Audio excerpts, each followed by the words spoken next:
अस्सलाम वालेकुम दोस्तों, कैसे हैं आप? उम्मीद है आप खैरियत से होंगे। वही हुआ जिसका डर था। खैबर पख्तूनख्वा से फौज को निकालने का ऐलान कर दिया गया है। सुहेल आफरीदी वजीर आला खैबर पख्तूनख्वा बन गए हैं। 90 वोट उनको मिल चुके हैं, 73 वोट उनको दरकार थे। अली अमीन गंडापुर ने उनकी हिमायत में अपने इस्तीफे का ऐलान कर दिया। जुमे के रोज DGISPR पेशावर कोर में मौजूद थे और उन्होंने दो टोक ऐलान कर दिया था कि ऐसी शख्सियत जो कि फौज के रास्ते में रुकावट हो, सूबे में जो दहशतगर्दी है उसके रास्ते में रुकावट हो, उसको वजारत आला नहीं लेने दी जाएगी। उन्होंने सुहेल आफरीदी का, तहरीक इंसाफ का, इमरान खान का नाम नहीं लिया था, लेकिन नाम लिए ना लिए बगैर भी मैसेज जो पैगाम था वो क्लियर था कि तहरीक इंसाफ को ये दो टोक पैगाम, इमरान खान को ये दो टोक पैगाम दिया जा रहा है कि सुहेल आफरीदी काबिल कबूल नहीं है। अली अमीन गंडापुर के हक में बाकायदा जो विफाकी वुज़रा हैं वो प्रेस कॉन्फ्रेंस कर रहे थे, जो मरियम औरंगजेब साहिबा हैं वो बयानात जारी कर रही थी, लेकिन जो सुहेल आफरीदी है उनके बारे में मुख्तलिफ खबरें आ रही थी कि उनके रॉ के साथ भी कनेक्शंस हैं, वो दहशतगर्दों की हिमायत भी करते हैं, वो तालिबान की हिमायत भी करते हैं और उनको किसी सूरत भी वजीर आला नहीं बनने दिया जाएगा। फैसल करीम कुंडी जो गवर्नर हैं, उन्होंने गुज़िश्ता रात तकरीबन 1:30 बजे अपने ट्विटर हैंडल पे एक पैगाम जारी किया और उससे भी नजर आ रहा था कि जो 13 तारीख को खैबर पख्तूनख्वा असेंबली का इजलास बुलाया गया है, शायद इसमें वजारत आला के लिए जो वजीर आला सुहेल आफरीदी हैं उनका इंतखाब नहीं हो पाएगा। लेकिन जो तकिया किया हुआ था अली अमीन गंडापुर पे, अली अमीन गंडापुर पे ये इल्जाम था कि वो एस्टेब्लिशमेंट के साथ हैं, वो फौज के साथ हैं, जो खैबर पख्तूनख्वा के मामलात हैं वो फौज की मर्जी से चला रहे हैं और फौज की वो गुड बुक्स में है। लेकिन अली अमीन गंडापुर के आगे दो चॉइसेस थी, या वो इमरान खान के साथ दें और अपनी सियासत को बचाएं, या फिर फौज के साथ जाएं और अपनी वजारत आला को बचाएं। तो अली अमीन गंडापुर ने इमरान खान के साथ जाकर अपनी सियासत को बचा लिया है। अली अमीन गंडापुर ने गुज़िश्ता रात को जब 1:30 बजे फैसल करीम कुंडी की जानिब से ट्वीट किया गया तो रात लगभग 2 बजे के दरमियान उन्होंने ट्वीट का जवाब दिया और जो उनके दोनों इस्तीफे थे, एक 8 तारीख को इस्तीफा दिया गया था, एक 11 तारीख को इस्तीफा दिया गया था, उन दोनों इस्तीफों को पोस्ट किया और यह ऐलान किया कि मैं मुस्ताफी हो चुका हूं। उसके बावजूद भी कानूनी रुकावटें थी। जो फैसल करीम कुंडी थे उन्होंने अली अमीन गंडापुर को 15 अक्टूबर को तलब कर लिया था, कहा था मैं शहर से बाहर हूं, 15 अक्टूबर को आप गवर्नर हाउस आइए, वहां पे दस्तखत जो है आपके उनकी तस्दीक की जाएगी, क्योंकि फैसल करीम कुंडी के मुताबिक जो अली अमीन गंडापुर के दोनों इस्तीफों पे दस्तखत थे वो मुख्तलिफ थे, लिहाजा 15 अक्टूबर को इनकी तस्दीक की जानी थी। लेकिन हुआ क्या है? हुआ ये दोस्तों, खैबर पख्तूनख्वा की असेंबली का इजलास हुआ है और इस इजलास के अंदर अली अमीन गंडापुर ने खड़े होकर अपने इस्तीफे का ऐलान कर दिया है और जो वजीर आला है उसका इंतखाब हो चुका है। सुहेल आफरीदी को 90 वोट मिले हैं। 4 कैंडिडेट मद्दे मुकाबिल थे। सुहेल आफरीदी तहरीक इंसाफ के थे, लुत्फुर रहमान JUIF के थे, पीपल्स पार्टी के थे और PMLN के जो कैंडिडेट थे वो मद्दे मुकाबिल थे। लेकिन 90 वोट, 73 वोट दरकार है 145 के अवान में, 90 वोट मिले हैं सुहेल आफरीदी को, यानी कि क्लीन स्वीप किया है सुहेल आफरीदी ने। 2/3 अक्सरियत आप कह सकते हैं कि सुहेल आफरीदी को मिल चुकी है। एक बार फिर जो खैबर पख्तूनख्वा में जो तहरीक इंसाफ का वजीर आला है वो आ चुका है। लेकिन दोस्तों, सुहेल आफरीदी ने अभी हल्फ नहीं उठाया। गवर्नर जिसने हल्फ लेना है वो इसको गैर आईनी इंतखाब डिक्लेयर कर चुका है, बाकायदा बयान दे चुका है। गवर्नर ने हल्फ लेना है, मुमकिन है कि जो गवर्नर है वो हल्फ ना ले। आपको याद होगा जो परवेज इलाही साहब थे, उनके हल्फ के हवाले से जब वो पंजाब के चीफ मिनिस्टर बने थे, उनका इंतखाब करवाया था उस्मान बुज़दार के बाद, तो वहां पे गवर्नर ने हल्फ लेने से इनकार कर दिया था।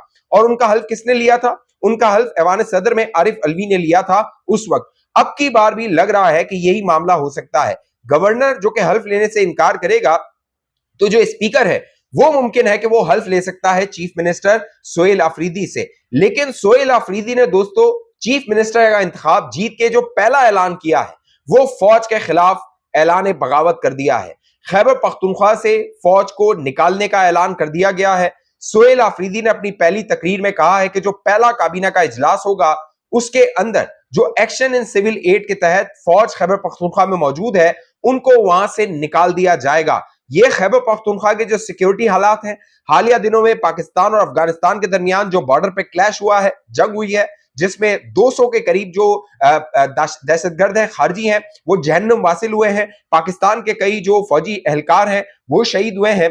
तो यहां से खैबर पख्तूनख्वा की असेंबली से सुहेल आफरीदी का इंतखाब जीत के हल्फ उठाने से पहले ये ऐलान कर देना कि जो पहला काबीना का इजलास होगा उसमें मैं जो एक्शन एंड सिविल एड का कानून है उसको खत्म कर दूंगा।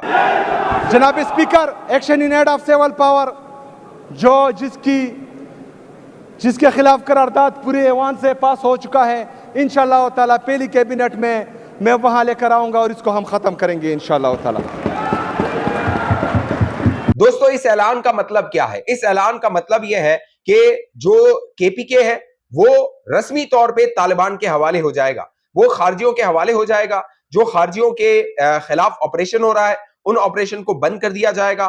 फौज को खैबर पख्तूनख्वा से, जो खैबर पख्तूनख्वा की हुकूमत है, वो निकलने का हुक्म देगी। अली अमीन गंडापुर पर दबाव था कि ये मामला किया जाए, लेकिन अली अमीन गंडापुर ने ये मामला नहीं किया था। अब अडियाला जेल से इमरान खान ने जो जंग छेड़ दी है, वो फौज और जो इमरान खान है, या यूं कहिए आसिम मुनीर और जो इमरान खान है, अब वो सामने आ गए हैं और बीच में है खैबर पख्तूनख्वा।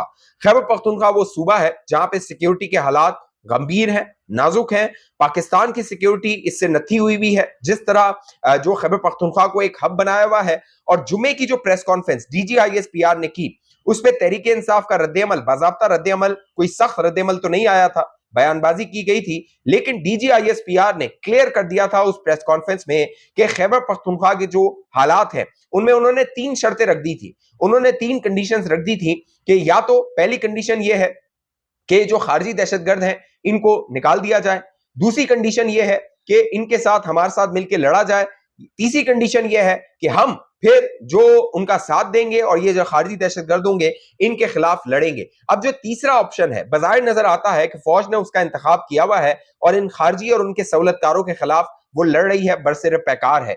इमरान खान का नाम DGISPR ने नहीं लिया था, लेकिन 2 टोक उनको पैगाम था इमरान खान को, जो इमरान खान की इन खारजियों से मुज़ाकरात करने की, अफगान तालिबान से मुज़ाकरात करने की, अफगानिस्तान से मुज़ाकरात करने की, ये जो अपीजमेंट की पॉलिसी है, उनको खुश करने की पॉलिसी है और अपनी गर्दन बचाने की पॉलिसी है, DGISPR ने वाजे कर दिया था कि वो मामला नहीं हो सकता है। अब जो बाबर सवाती, जो कि स्पीकर है खैबर पख्तूनख्वा के असेंबली के, जब सोहेल अफरीदी का इंतखाब हुआ तो बाबर सलीम सवाती ने 2 टोक पैगाम दिया है DGISPR को। दोस्तों, DGISPR को बाकायदा उन्होंने मुखातिब करके कहा, ये जो शहीद हो रहे हैं हमारे फौजी एहलकार, हम उनसे प्यार करते हैं, उनसे मोहब्बत करते हैं, लेकिन DGISPR हमें नहीं बताएंगे कि सियासत कैसे करनी है और ऐवान कैसे चलाना है। मैं DGISPR साहब से भी ये कहना चाहता हूं कि हम अभी भी आपसे मोहब्बत करते हैं। क्यों? कि हमारे बच्चे जो मुसल्लह अफवाज में हैं, वो इस हमारे अर्ज़ पाकिस्तान की, इस पाक सरजमीन की दिफा कर रहे हैं, रोज़ वो शहीद हो रहे हैं, शहादतें दे रहे हैं, हम मोहब्बत करते हैं। मगर अदारों का काम पार्लिमान चलाना नहीं है। पार्लिमान सूबे के 4.5 करोड़ बसने वाले लोगों का नुमाइंदा जिरगा है, और ये जिस तरीके से आज हमने ये कंडक्ट किया है पार्लिमानी निज़ाम के तहत, ये इसी तरीके से कंडक्ट होता है और इसी तरीके से कंडक्ट होगा। और अगर आप कोई भी गैर आईनी इकदाम करेंगे तो फिर क्या इससे मोहब्बतें बढ़ जाएंगी?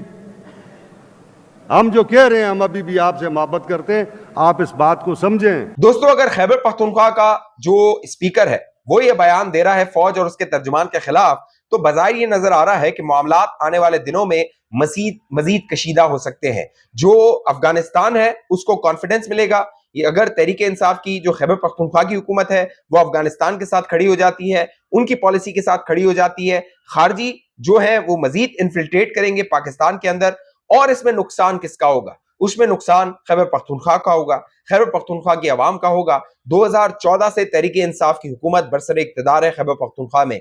बाकायदा जो DGISPR ने प्रेस कॉन्फ्रेंस की थी उसमें खैबर पख्तूनख्वा की हुकूमत को चार्जशीट किया था कि आप CTD को डेवलप नहीं कर सके, आप एंटी जो टेररिज्म फोर्स है वो डेवलप नहीं कर सके, आप पुलिस को इक्विप नहीं कर सके, पुलिस एहलकार की जितनी जरूरत है उनको आप भर्ती नहीं कर सके, उनको जो सहूलियात चाहिए वो आप दे नहीं सके हैं। तो फौज ने तो 2 टोक पैगाम दे दिया था।